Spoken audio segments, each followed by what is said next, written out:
Assalamualaikum warahmatullahi wabarakatuh. Perkenalkan, nama saya Ferry Yunanto.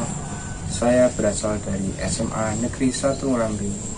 Dan kali ini saya sebagai mahasiswa PPG dalam jabatan Kemdikbud kategori 2 dengan LPTK Universitas Islam Malang.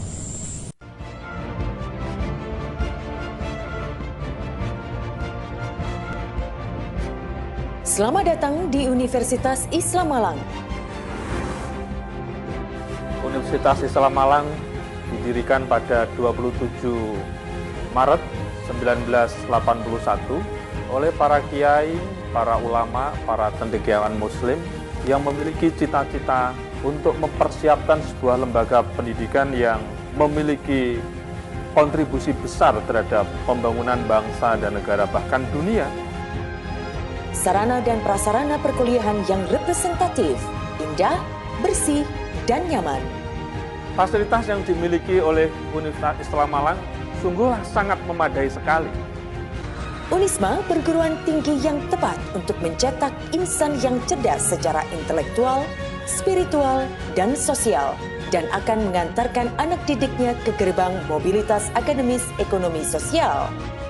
Takwa, mandiri, profesional, berkhidmat untuk menebar rahmat. Unisma dari NU untuk Indonesia dan peradaban dunia.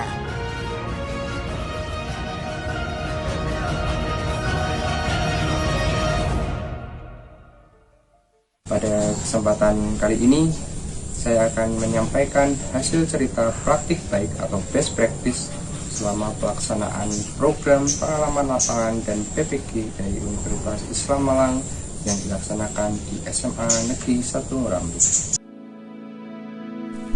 Best practice kali ini menggunakan metode STAR, yaitu situasi, tantangan, aksi, refleksi, hasil, dan dampak. Tujuan yang ingin dicapai ialah melalui pendekatan saintifik dan model pembelajaran berbasis masalah yang dipadukan dengan metode diskusi dan dengan berbantuan GeoGebra, diharapkan nantinya dapat meningkatkan motivasi belajar peserta didik ketika pembelajaran di kelas, meningkatkan kemampuan pemecahan masalah peserta didik terhadap masalah kontekstual, serta membiasakan guru untuk memanfaatkan media atau aplikasi pembelajaran matematika berbasis teknologi informasi. Kondisi yang menjadi latar belakang masalah adalah 1. Kurangnya motivasi belajar peserta didik ketika pembelajaran di kelas. 2. Rendahnya kemampuan pemecahan masalah peserta didik terhadap masalah kontekstual. 3. Peserta didik kesulitan menyelesaikan permasalahan yang berkaitan dengan kehidupan sehari-hari atau HOTS.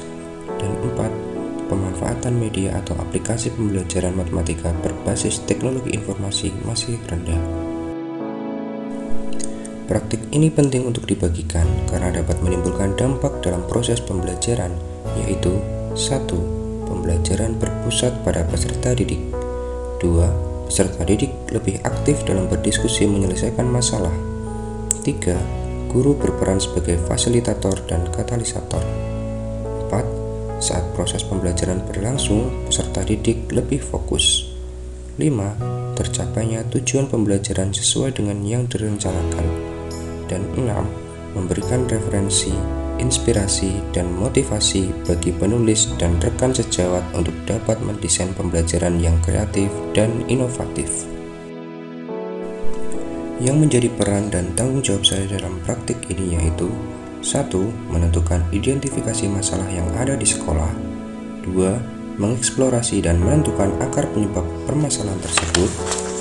3. Menentukan alternatif solusi dan memilih solusi yang tepat untuk dikembangkan dalam pembuatan rencana aksi.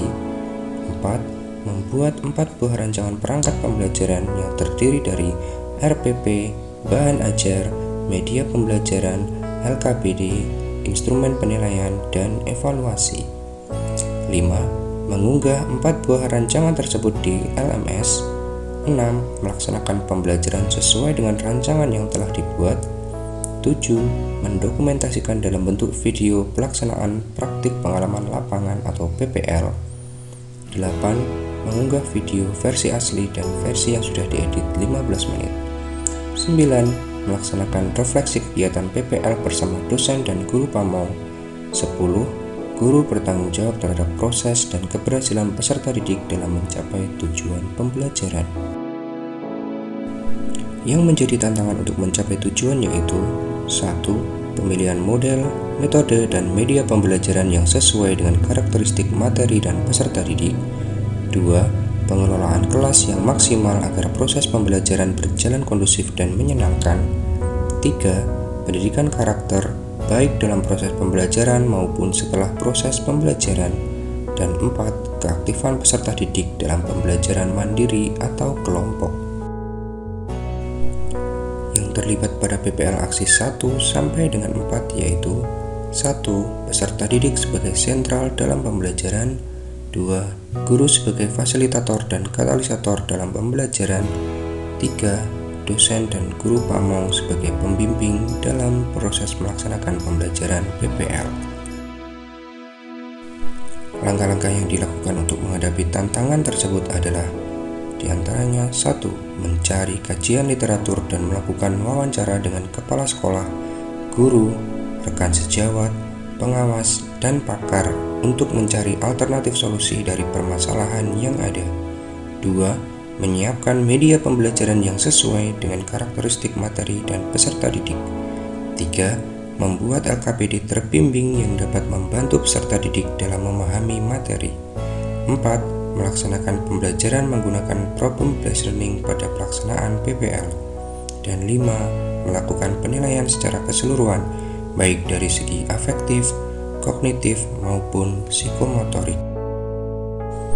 Dampak dari aksi dan langkah-langkah yang dilakukan antara lain tercapainya seluruh kegiatan sesuai dengan harapan.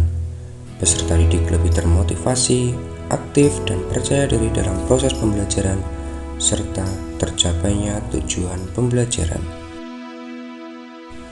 Langkah-langkah yang dilakukan memberikan hasil yang efektif karena peserta didik sangat antusias saat proses pembelajaran berlangsung, mulai dari pendahuluan, inti, hingga proses pembelajaran selesai. Respon kepala sekolah sangat positif dan mendukung penuh atas kegiatan pembelajaran yang telah dilaksanakan.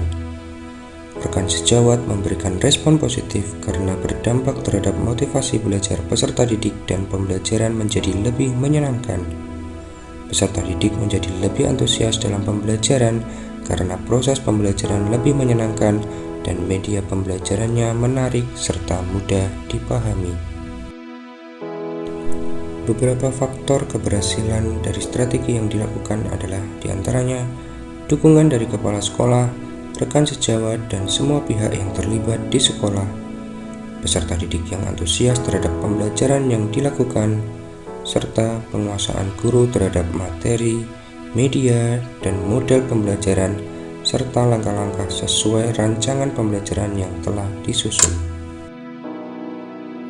Pembelajaran dari keseluruhan proses tersebut diantaranya adalah 1. Dapat digunakan sebagai alternatif solusi untuk melaksanakan proses pembelajaran sehari-hari yang lebih tertib dan terstruktur.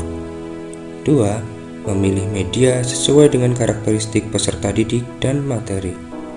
3. Berkolaborasi dengan berbagai pihak. Dan 4. Mengevaluasi hasil pembelajaran dan melakukan refleksi diri untuk pembelajaran yang lebih baik lagi. SMA Negeri 1 Ngerambe sudah terafiliasi dengan A. Oleh karena itu, pada tahun ini kita benar-benar memberikan layanan yang cukup luar biasa kepada anak kita. Salah satu bagian itu adalah kita memiliki program unggulan yaitu Profitik, juga program unggulan Double Track. Pendidikan Profitik rapat di bidang komputer ini membekali anak-anak dengan kerjasama antara SMA Negeri 1 Ngerambe dengan Institut Teknologi 10 November Surabaya. Yang tahun ini alhamdulillah kita sudah meluluskan sebanyak 260 siswa yang mendapatkan sertifikat dari ITS Surabaya. Inilah salah satu program unggulan kita di SMA Negeri 1 Ngerambe, sehingga anak-anak benar-benar memiliki kemampuan IT di atas rata-rata di antara SMA kita. Berikutnya program unggulan kita juga ada program Joko Teknik Provinsi Jawa Timur, ada 6 jurusan yang kita ambil. Satu adalah program tata boga, yang kedua program tata busana, yang ketiga ada program multimedia, teknik listrik, teknik elektro, dan satu lagi kecantikan. Oleh karena itu, harapan kami pada tahun mendatang anak-anak kita akan terbekali dengan baik. Oleh karena itu, saya berharap seluruh warga masyarakat bisa mendukung sepenuhnya bagaimana SMA Negeri 1 Ngerambi ini bisa berjalan dengan baik, sehingga lulusan kita bisa menjadi tenaga-tenaga yang andal, yang tidak melengkar, bisa mandiri menjadi wirausaha yang sukses. Selamat untuk SMA Negeri 1 Ngerambi, Sekolah Desa Mutu Putro. Jangan lupa tetap bersama SMA Negeri 1 Ngerambi. Maju bersama, hebat semua. Sekian hasil cerita praktik baik atau best practice saya selama mengajar PPL di SMA Negeri 1 Ngerambi. Semoga apa yang saya sampaikan tadi dapat bermanfaat bagi kita semua. Akhir kata, dari saya Ferry Ranto cukup sekian. Wassalamualaikum warahmatullahi wabarakatuh.